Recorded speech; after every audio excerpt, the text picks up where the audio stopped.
자, 5번째 썰 한번 가보도록 하겠습니다. 댓글 컨텐츠고 영상 제목 올해 51세입니다. 반평생 살아보니 친구 필요 없어요. 특히 싱글이신 분들은 건강, 돈, 정상적인 가족이 3가지 말고는 아무것도 필요 없습니다. 라는 영상에 달린 댓글입니다. 지금 이 나이 때 분들 계시죠? 제 방송에 51세면 한국 나이로 75년생, 만으로 73년생입니다. 생일이 지났다면 74년생이고 생일이 안 지났으면 73년생이죠. 절대 적은 나이가 아니죠. 네, 많은 나이죠. 소위 말하는 반백살이죠. 반백살. 네. 물론 요즘에는 뭐 청춘이라고 합니다. 요즘 사람들이 좀 그래도 노화가 좀 늦게 되고 있기 때문에 그래도 나이 먹었죠. 보통 저 나이 되면 이제 체력에 대한 한계도 많이 느끼고 이제 무리하면 병나요. 네, 병납니다. 그리고 중요한 게 뭐냐 하면 직장에서 더 이상 버틸 수가 없어요. 직장에서. 뭐 직장에서 살아남은 사람도 있겠지만 보통 사기업이라는 직장에 살아남으려면 진급을 해야 됩니다. 진급을. 그래서 보통 51세면 부장이 무대 있을 테고 빠르면 이제 이사나 상무 다신 분들 그런 분들 있죠. 보통 평사원이 이사 상무 달았으면 성공한 게 맞아요. 근데 보통 못 달아요. 보통은 잘 돼야 부장, 안 되면 차장에서 끝납니다. 사기업 다른 분 보시면 알겠지만 차장도 못 달고 나온 사람들 굉장히 많습니다. 네. 보통은 51세면 짬차장 또는 부장입니다. 근데 보통 이 정도 직급 때문에 회사에서 버티기 너무 힘듭니다. 왜냐? 자리가 없거든요. 이게. 밑에서 치고 올라오죠. 위로 올라가니까 자리가 없어. 그리고 올라가면서 뭔가 성과를 내야 돼. 근데 성과를 낼 게 없어. 특히 요즘같이 시기에 회사 분위기 안 좋아. 안 좋아서 뭐 부수장들 중에 몇몇 사람들 희망퇴직시킨다 이런 얘기가 막 들려. 그러면 그게 나일 수 있는 거잖아요. 그래서 굉장히 뭔가 조마조마한 지금 시기를 경험하는 게 어떻게 보면 저 나이 때입니다. 그리고 일을 그만두고 싶어도 그만둘 수 없는 그런 상황. 뭐 저 나이까지 사셨으면 그래도 인생 경험 엄청 많이 하신 거죠. 그래서 51년간 살면서 이제 경험해보니까 친구가 필요 없다. 근데 오해하시면 안 되는 게 뭐 친구 다 쓸모없고 뭐 필요 없는 존재 이게 아니에요. 아닙니다. 그러니까 보통 이렇게 얘기하면 우리나라 사람들이 기본 굉장히 이분법을 좋아한다. 뭐 아니면 더 우리나라 사람들 중간이 없어요. 보통은 저렇게 그 댓글 다신 분이 친구 필요 없다 얘기하면 정말 쓸모없는 존재 생각하는데 그게 아니야. 여기서 말하는 친구가 필요 없다는 거는 뭐 보면 좋은 거고 안 본다고 해서 아쉬울 게 없다는 겁니다. 이 말이에요, 여러분. 나이 먹으니까 친구 다 필요 없고 이제 와서 친구 왜 만드냐? 야, 보지 말고 그냥 혼자 살아. 이게 아니라는 겁니다. 여태까지 만났던 친구가 있고 그 친구랑 뭐 사이가 나쁘지 않고 그 친구 열심히 살면 계속 보면 돼, 계속. 근데 그렇게 나이 먹고도 좋은 관계 유지할 수 있는 친구가 생각보다 많지 않다는 걸 여러분 알잖아요, 여러분. 나이 먹으면 여러분도 아시겠지만 이런저런 이유로 굳이 싸운 게 아니라 하더라도 못 보게 돼요. 네. 뭐 친구끼리 뭐 싸워가지고 막 이래 그 원수 쪄가지고 못 보는 게 아니라 이제 여러 가지로 못 보게 돼. 뭐 첫 번째로 직장이 멀어지면 못 봅니다. 나는 내가 살았던 지역에서 직장을 구했지만 내 친구는 뭐 서울에 가 있어. 내 친구는 여기 가 있어. 이러면 사실상 뭐 친구 관계 끝난 거나 마찬가지. 메신저를 주고받는다 해도 사람 만날 때는 다르지 이게. 그리고 나는 결혼했는데 그 친구 결혼 안 했어요. 그러면 못 보게 돼. 네. 이런 이유 때문에 못 보는 케이스도 많이 있죠. 그리고 뭐 정치 성향 같은 것도 차이 나면 못 보게 돼요. 네, 서로 다르면. 그리고 보통 직업이나 어떤 소득 수준의 차이가 많이 나면 안 보게 돼요. 나는 대기업 다니는데 내 친구 중소기업이야. 이러면 안 보게 돼. 왜냐? 보통 직장이나 어떤 레벨 차이가 많이 나잖아. 그러면 대화에서도 간격의 차이가 굉장히 많이 나요. 그러면 서로 극복하기 힘들어. 아무래도 급여 차이가 많이 나고 사회적 레벨 차이가 많이 나면 그 친구끼리 좀 자존심 싸움이 날 가능성이 크단 말이야. 그래서 안 보게 돼요. 그리고 나이 먹게 되면 친구 만나기 귀찮아. 그냥 사실 나이 먹으면 귀찮아요. 사람 만나기 귀찮아요. 사람이 싫다기보다는 사람 만나면서 들어간 돈과 에너지가 좀 아깝다는 느낌이 들어. 그리고 뭐 정말 친한 사람 본다 하더라도 힐링이 되지 않아 이게.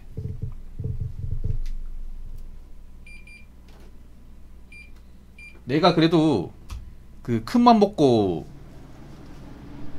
만났는데 뭐 별로 뭐 도움되는 것도 없고 그냥 술만 먹고 끝나면 사실 이 생각 들거든요. 이럴 거면 왜 만나는 거지?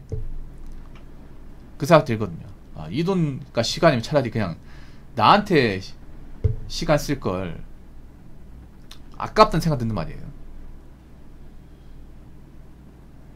그래서 뭐 친구에 대해서 연연하지 않는 거지. 뭐 친구가 아예 쓸모없다, 친구 한 명도 없어야 된다, 이 말은 아니에요.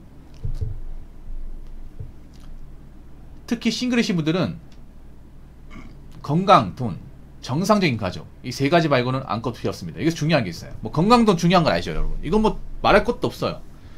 이거는 뭐 다 아는 사실이죠. 근데 네 번째 뭐냐면 정상적인 가족. 여기서 전제를 깔았습니다. 그냥 가족이 아니라 정상적인 가족. 여기서 말하는 정상적인 가족이라는 것은 뭘까? 일단 가족들이 돈 문제를 일으키지 않는 거, 사고를 치지 않는 거, 나한테 이런저런 뭐 부탁 같은 거나 힘들게 하지 않는 거. 예.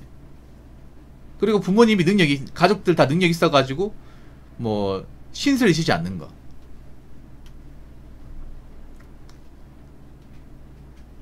뭐 부모님 노후 대비 다 해가지고 자식한테 크게 의지하지 않는 거. 자식들도 나름 앞가림 해가지고 부모님한테 노자산을 건드지 않는 거. 이게 정상적인 가족이에요. 근데 여러분 그거 아세요? 생각보다 대한민국의 정상적인 가족이 그렇게 많지 않습니다.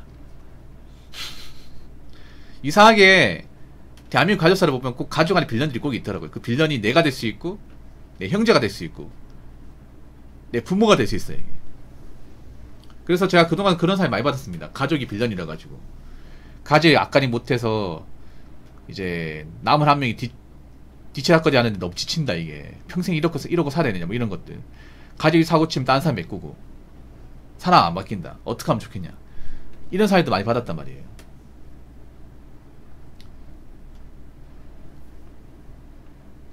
그렇기 때문에 뭐 가족 여부가 중요한 사람도 있겠지만 저는 일단 건강도 중요해요. 건강 돈만 있어도 괜찮아. 뭐 가족이 정상적이면 다행이겠지만 뭐 정상적이지 않으면 안 볼 생각도 해야 됩니다. 뭐 가족 사이에 문제가 많다거나 서로 간에 피해만 준다면 안 볼 생각도 해야 돼.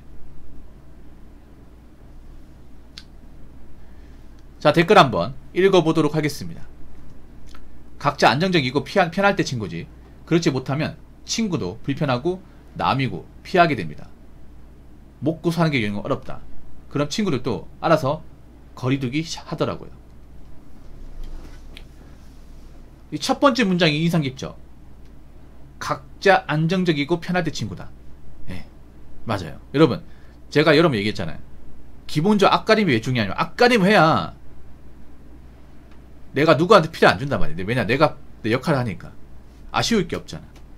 그럼 내가 뭐 술 한잔 사더라도 뭐 좀 돈 나가도 큰 돈 나가지 않는 이상은 낼 수 있다는 거예요. 근데 내가 불안정해. 그러면 어떻게 돼요? 얻어먹겠죠. 내가 불안정하면 맨날 후주근하게 있고, 맞죠? 맨날 친구한테 밥 사달라, 술 사달라 이러고. 그러면 그 친구 입장에서 내가 편할까 불편할까? 당연히 불편하죠. 이런 관계가 있습니까 없습니까? 생각보다 많이 있어요.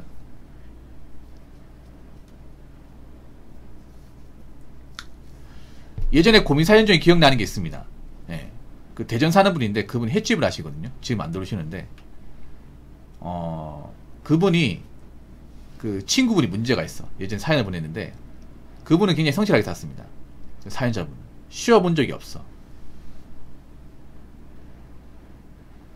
열심히 사는데 그 친구도 열심히 살지 않아요. 맨날 돈이 없고 일을 안 해. 돈 쪼들릴 거 아니야. 그럼 만날 때마다 그 사연자분이 계산하는 거야.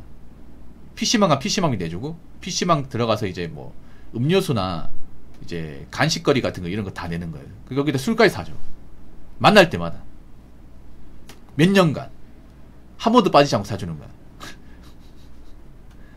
근데 그 사연자분이 저한테 얘기하는 게 뭐냐, 이게 너무 당연하게 생각한다.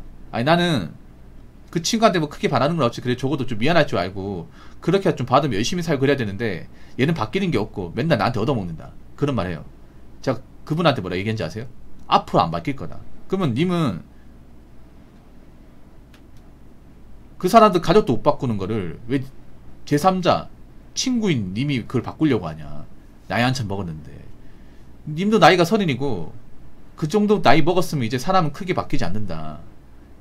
이미 베베 꼬인 사람은 평생 그러고 산다. 내가 겪어보니까. 장난컨대 그 친구 같지도 않은 사람은 절대 바뀌지 않을 거다.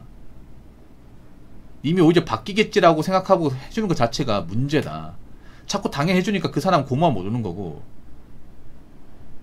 고마움 모르다 보니까 앞으로 똑같이 그렇게 행동할 것이다. 그런 말 했었단 말이에요. 제가 감히 이런 말씀 드리면 기분 나쁠지 모르겠지만, 젊었을 때부터 사랑고시 못하던 사람은 나이 먹어도 사랑고시 못할 가능성이 굉장히 큽니다. 그래서 저는 누구보다 그 앞가림을 중요하게 생각해요. 앞가림 해야 피해를 안 줘요. 앞가림 해야 사람이 배려를 할 줄 압니다. 내 거 소중하면 남의 거 소중하지 알아요. 그리고 내가 앞가림 한다고 다 앞가림 하는 게 아니에요. 그리고 앞가림 해야 인격이 형성됩니다. 내 앞가림도 못하고 내 밥벌이도 못하는데 어떻게 상대방을 이해하고 도와줄 수 있겠습니까? 그렇기 때문에 각자 먹고 살만하고 금전적 문제가 없고 그래야 친구 관계 유지가 되고 편하게 볼 수 있지. 한쪽이 막 비리고 문제 있으면 그 친구가 유지 안 됩니다. 그 비는 사람 만나는 쪽이 굉장히 힘들어합니다. 그렇기 때문에